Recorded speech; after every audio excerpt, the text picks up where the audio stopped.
সন্তান যখন চোখের পানি ফালাইয়া মায়ের কবরের পাশে যাইয়া দুইটা হাত বাড়াইয়া দিয়া কয়, আল্লাহ তুমি আমার মা বাবারে মাফ কইরা দাও। ওই সন্তানের চোখের পানি আল্লাহ বৃথা দেয় না। এই জন্য যুবক ভাইয়েরা আমার, সন্তানকে ব্যাংকের সুদের টাকার মালিক বানাইবার আগে গাম জড়ানো টাকা দিয়া সন্তানকে আগে মানুষ বানায়া যান। সন্তানরে যদি সুদের টাকার মালিক বানায়া যান, আর 15 পালসার অ্যাপাচি হাং লইয়া রাস্তায় ঘোরাফেরা কইরা মস্তানি করব, আর সন্তানকে যদি হালাল টাকা দিয়া মানুষের বাচ্চা বানায়া দিয়া যান, এই সন্তান আপনার কবরের পারে দাঁড়াইয়া চোখের পানি ফালাইয়া দোয়া করবে। কথা বলেন ঠিক কিনা? পৃথিবীর কোনো মায়াকে দুর্বল ভেবো না, এটা রক্তের টান, এটা হৃদয়ের টান। এই জন্য আমার যুবক ভাইয়েরা, কতদিন পর্যন্ত মা বাবার সঙ্গে ভালো ব্যবহার করবেন? আমার আল্লাহ বলে দিয়েছেন, ইম্মা ইয়াবলুগান্না ইনদাকাল কিবারা আহাদুহুমা আও কিলাহুমা ফালা তাকুল লাহুমা উফফিন ওয়ালা তানহারহুমা ওয়া কুল লাহুমা কাওলান কারীমা। আল্লাহ রাব্বুল আলামিন বলেছেন, মা বাবা যদি বৃদ্ধ হয়ে যায়, বুড়াও যদি হয়ে যায়, মা বাবার সঙ্গে ভালো ব্যবহার করতে হবে। আল্লাহ বলছেন কেন? ওয়াহানান আলা ওয়াহানিন, এই পৃথিবীতে সবচাইতে বেশি কষ্ট করেছেন মা বাবা। ও আল্লাহ, কি ব্যবহার করো? আল্লাহ বলছে ওয়ালা তানহারহুমা, মা বাবাকে ধমক দেওয়া যাবে না। তাইলে কেমন ব্যবহার করতে হবে? আমার আল্লাহ বলেন, ওয়া কুল লাহুমা কাওলান কারীমা, মা বাবা দুইজনের সঙ্গে সম্মানজনক ব্যবহার করতে হবে। জবানটা খুলে বলুন, হুকুম দিয়েছে কে? এরপর আল্লাহ বলেন, ওয়াকফিজ লাহুমা জানাহা যুল্লি মিনার রাহমাহ, মা বাবার সঙ্গে নম্রতার চাদর বিছিয়ে কথা বলো। গেট আপ দেখে ওয়ালা তানহারহুমা, দমক দিয়ে কথা বলো না। এই জন্য আমার যুবক ভাইয়েরা অনুরোধ করি বলি, মা বাবার সঙ্গে ধমক দিয়া শান্তি পাবেন না। আল্লাহ যে বলছে ওয়াহানান আলা ওয়াহানিন, কষ্টের পর কষ্ট করে মা বাবা, এই কথাটা আপনি সহজে আমার কাছ থেকে বুঝবেন না। এই কথা যদি বুঝতে চান, তাইলে ওই দাইমাকে জিজ্ঞাসা করবেন, ও দাইমা, আপনি তো মায়ের প্রসবের সময় পাশে ছিলেন, দরজাটা লাগাইয়া দিয়েছেন, জানালা আটকাইয়া দিয়েছেন, ঘর অন্ধকার হয়ে গেছে, একটা বাতি লাগাইয়া দিয়েছেন, ওই সময় আমার মায়ের অবস্থা কেমন ছিল? যদি আর একটু আগের দিকে বুঝতে চান, মাকে জিজ্ঞাসা করবেন, আম্মা তুমি নাকি কষ্টের পর কষ্ট করেছো, একটু বুঝাইয়া দাও। মা বলবে, বাবা, ও বাবা, তোর বাপের সঙ্গে যখন আমার বিয়ে হয়েছে, সেদিন থেকে আমার হাঁটতে কোনো অসুবিধা হয় নাই, চলতে অসুবিধা হয় নাই। যেই দিন শুনেছি তুই আমার পেটের মধ্যে কনসেপ্ট হয়েছিস, সেই দিন থেকে আমি আর রাতের বেলা শান্তিতে ঘুমাই না। উঁচা নাচা হাঁটতে গেলে আমার বিবেকে বাধা দিছে, পেটে না আমার সন্তান আছে। তুই পেটে যাওয়ার সাথে সাথে আমার সুন্দর হাঁটার স্বাধীনতা আমি হারাইয়া ফেলছি। দিন যত যাইতেছে ভালো করে কাজ করে শুইতাম পারি না। যদিও চোখের মধ্যে ঘুম আসে, যেন কানটারে বলে রাখি সজাগ থাকিস। আমি ডান কাত থেকে বাম কাতে যাই নাই। তুই যদি আমার পেটের চাপে পড়ে তুই যদি মারা যাস, তুই আমার সেকেন্ডের ভিতরে আরামের ঘুমের স্বাধীনতা কেড়ে নিয়েছিস। যত দিন যাইতেছে খাইতে গেলে পেটের মধ্যে লাথি মারস, খাবার বন্ধ করে দেই। তুমি আমার হাঁটার স্বাধীনতা কেড়ে নিয়েছো। আবার যখন আমি রাত্রিবেলা ঘুমাই, আসে না। গভীর রজনীতে একটু চোখের মধ্যে ঘুম এসে গেছে মনের অজান্তে। হঠাৎ করে তুমি আমার পেটের ভিতরে এমন লাথি মারছো, সাথে সাথে আমার ঘুমটা ভেঙে গেছে। তোর বাপে আমার জিগাইছে কান্দ কেন? আমি বলছি আমার ঘুম আসে না এই জন্য কান্দি। অথচ তোর বাপের কাছে তোর লাথির কথা বলি নাই। সমাজের কোনো মায়ে কোনো মহিলার কাছে তোর দেওয়া লাথির কষ্টের কথা বলি নাই। এরপরে 10 মাস 10 দিন যেই মাত্র পেটের ব্যথা বেড়ে গেছে, ওই মুহূর্তে আমি পাশের বাড়ির মহিলাকে ডাক দিয়া বলছি, বোন গো আসো না, আমার দিক কেমন কেমন লাগে। দাইমা ঘরের ভিতরে ঢুকে যাই। ওই মুহূর্তে দাইমা বলেন, ও সন্তান, তোর প্রসবের সময় তোর মা কি করছে জানোস নি? কয়ে কি করেছে? কয়ে বারবার আমার কাছে ছুরি চাইছে, ছুরি। বোন আমার, আগে যদি জানতাম পেটে বাচ্চা নিলে প্রসবের সময় এত কষ্ট, কোনদিন আমার পেটের মধ্যে বাচ্চা নিতাম না। মনটা চাইতেছে নিজের জানটা নিজে দিয়ে দেই। ডাক্তার কবিরাজ আর বিজ্ঞান বলতেছে যতটুকু ব্যথা হলে মানুষ মারা যায়, এর চাইতে কয়েক গুণ বেশি ব্যথা মায়ের প্রসবের সময় মা পায়। আল্লাহ বাঁচায় রাখে দেখে মা দুঃখিনী বেঁচে আছে। এমন তত্ত্ব কুশাইনগর পাওয়া যায়। সন্তান ডেলিভারি হইতেছে, ওই দিক দিয়ে মার শ্বাস বন্ধ হইতেছে। ব্যথার যন্ত্রণায় অনেক মা দুনিয়া থেকে বিদায় হয়ে যায়। এমন ইতিহাস কুশাইনগরে আছে না? না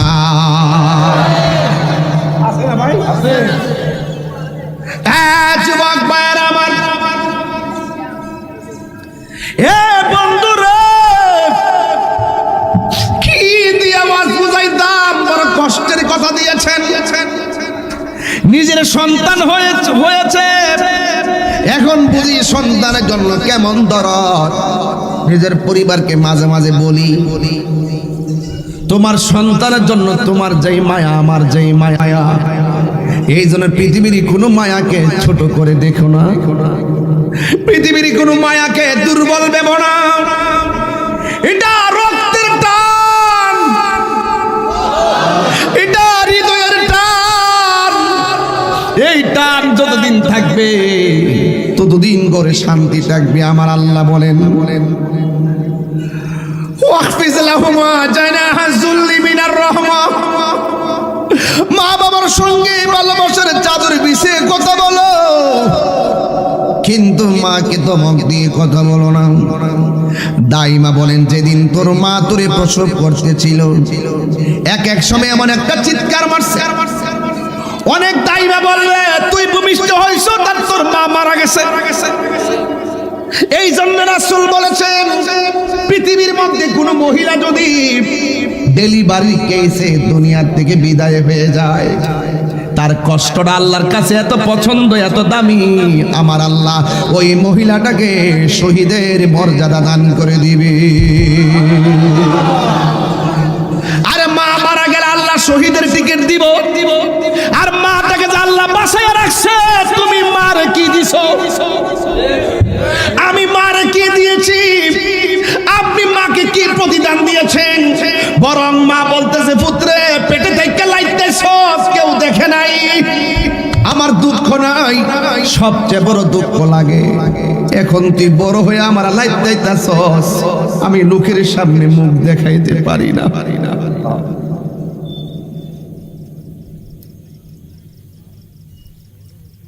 এই জন্য এই যুবক ভাইয়ের আমার, বড় হওয়ার পরে মাকে যখন সন্তান ধমক মারে, সমাজে মা অনেক ছোট হয়। সন্তান যখন মারে, টিনের ঘরে রাইখা আলাদা করে আত্মকর আইটেম দিয়ে ইফতার করে। মা যখন টিউবওয়েলের পানি দিয়ে ইফতার করে, মা অনেক লজ্জা পায়। অন্যান্য মায়ের সন্তানরা কত সুন্দর মা বাপ লইয়া বলের মধ্যে ইফতার মাইকে ইফতার করে, আর আমার পোলা ঢাকায় নবরঙ্গের বাহারি রকমের ইফতার করে রে।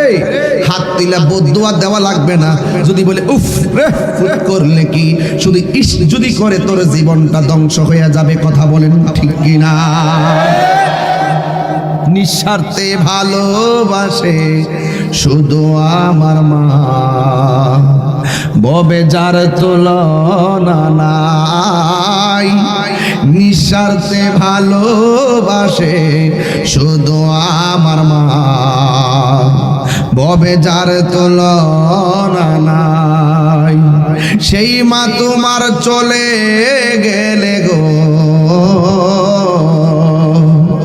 সেই মা তোমার চলে গেলে সার হইব কান্দন। এই জগতে কেউ হবে না মায়েরই মতো, এই জগতে কেউ হবে না মায়েরই মতো। মা তোর আপন কইর যতন, মা তোর আপন কইর যতন, মা অমূল্য ধন। এই জগতে কেউ হবে না মায়েরই মতো, এই জগতে কেউ হবে না মায়েরই মতো। জোরে জোরে কি আল্লাহু আকবার বলা যাবে না? জান্নাতের চাবি আমার মা, গো জান্নাতের চাবি আমার মা। মা যার বেঁচে নাই তার মতো দুঃখী নাই, মা যার বেঁচে নাই তার মতো দুঃখী নাই। খালা ফুফু মায়ের মতো না আমার গো, জান্নাতের চাবি আমার মা, মা গো জান্নাতের চাবি আমার মা। জোরে জোরে কি আল্লাহু আকবার বলা যাবে না? আল্লাহর হাবিব বলেন সব গুনাহ আল্লাহ চাইলে মাফ করে দিবে, তিন শ্রেণীর ব্যক্তির গুনাহ আল্লাহ মাফ করবে না। এক নম্বর হলো যারা আমার আল্লাহর সঙ্গে শিরক করে, যারা আমার আল্লাহর সঙ্গে শরীক করে এদের গুনাহ আল্লাহ মাফ করবে না। দুই নম্বর হলো যারা বান্দার হক মাইরা খায়, হক মাইরা খাওই না আছে না নাই? আমার যুবকগুলা জবান খুলনা বলো আছে না নাই? আমার নবী বলেন যারা মানুষের হক মাইরা খায় এদের গুনাহ আল্লাহ মাফ করবে না। তিন নম্বর হলো যারা মা বাবার মনে কষ্ট দেয় এদেরকে আমার আল্লাহ মাফ করবে না। সব আযাব হাসরের ময়দানে অপেক্ষা করে। একটা মানুষে কষ্ট দিলে দুনিয়া তো ভুগবেন, কবরেও ভুগবেন, হাসরেও ভুগবেন। সেটা হলো তোমার মা বাবারে কষ্ট দিলে। কথা বলেন ঠিক কিনা? এই জন্য মা বাবার জন্য আপনার করণীয় কি? ও যুবক আমার আল্লাহ বলেন ওই মা বাবার জন্য তোমরা মন খুলনা দোয়া করবা। আল্লাহ শিখাইয়া দে রব্বির হামহুমা কামা রব্বায়ানি সগীরা। সবাই বলেন ওয়াকুর রব্বির হামহুমা কামা রব্বায়ানি সগীরা।